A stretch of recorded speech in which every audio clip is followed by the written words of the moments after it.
पाणी प्रश्नासाठी मोहन उगले शिवसेना शहर प्रमुखाचे आयुक्त कार्यालयाबाहेर अर्धनग्न आंदोलन। प्रभागात पाणी सोडत नसल्यानं अर्धनग्न होत केला निषेध। पुरेसा पाऊस पडून देखील कल्याण पश्चिमेतील काही प्रभागात नागरिकांना पाणी टंचाईचा सामना करावा लागतोय। केडीएमसी प्रशासनाला वारंवार सांगून देखील प्रशासन लक्ष देत नसल्यानं शिवसेना शिंदे गटाचे उपशहर प्रमुख तथा माजी नगरसेवक मोहन उगले यांनी केडीएमसी मुख्यालयात आयुक्त कार्यालयाबाहेर अर्धनग्न होत ठिय्या मांडत आंदोलन केलंय। खडकपाडा परिसरात असलेला पाण्याचा व्हॉल्व्ह खाली दबला गेल्यानं ठाणकरपाडा, बेतुरकरपाडा, शिवाजीनगर आदी भागात पाणी पुरवठा होत नाहीये। याबाबत पाणी पुरवठा विभागाला केडीएमसी आयुक्तांना वारंवार सांगून देखील या समस्येकडे दुर्लक्ष होत असल्यानं आज हे आंदोलन केलं असल्याचं मोहन उगले यांनी सांगितलंय।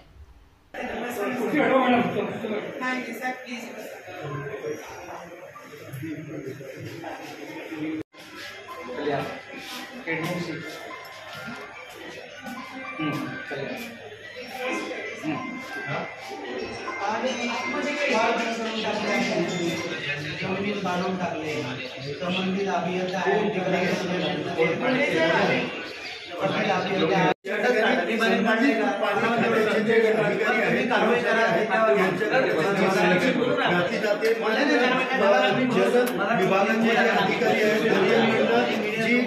मुख्य लाईन आहे ती खडकपाडा परिसरामध्ये कुठेतरी त्याचा वाल दाबला गेला आणि त्यामुळे अगरवाडी असेल किंवा काळा तलाव परिसर असेल असे अनेक ठिकाणी पाणी पुरवठा होत नसल्याने या ठिकाणी अनेक वेळा पत्रव्यवहार करून त्यांच्या पत्रव्यवहाराला पालिकेकडून कुठल्याच प्रकारचं प्रतिउत्तर मिळत नसल्याने या ठिकाणी आंदोलन जे आहे ते माजी नगरसेवक सन्माननीय आयुक्त महोदय यांना वारंवार मी मेसेज टाकतो की कल्याण पश्चिममध्ये माझ्या चारही प्रभागांमध्ये मोठी पाण्याची समस्या आहे।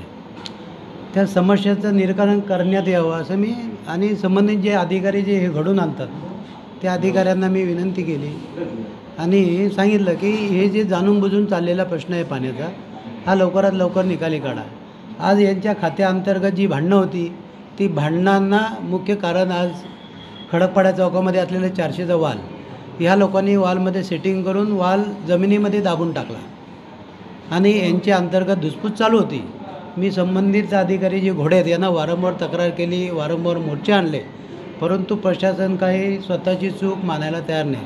आज ते प्रत्यक्षतः उघडकीस आलं आणि तशा प्रकारचं मी निवेदन श्री घोडे यांना केलं की बाबा हे असं आहे। ते बोले असं काय करू नका, मी ह्या प्रश्नावर तोडगा काढतो। गेले 1.5 वर्षापासून मी या ठिकाणी बसतो, वेगवेगळे आंदोलन करतो, परंतु जर का असं प्रशासकीय राजवटीमध्ये राजकीय लोकांना अशी वागणूक मिळत असेल तर हे दुर्दैव आहे।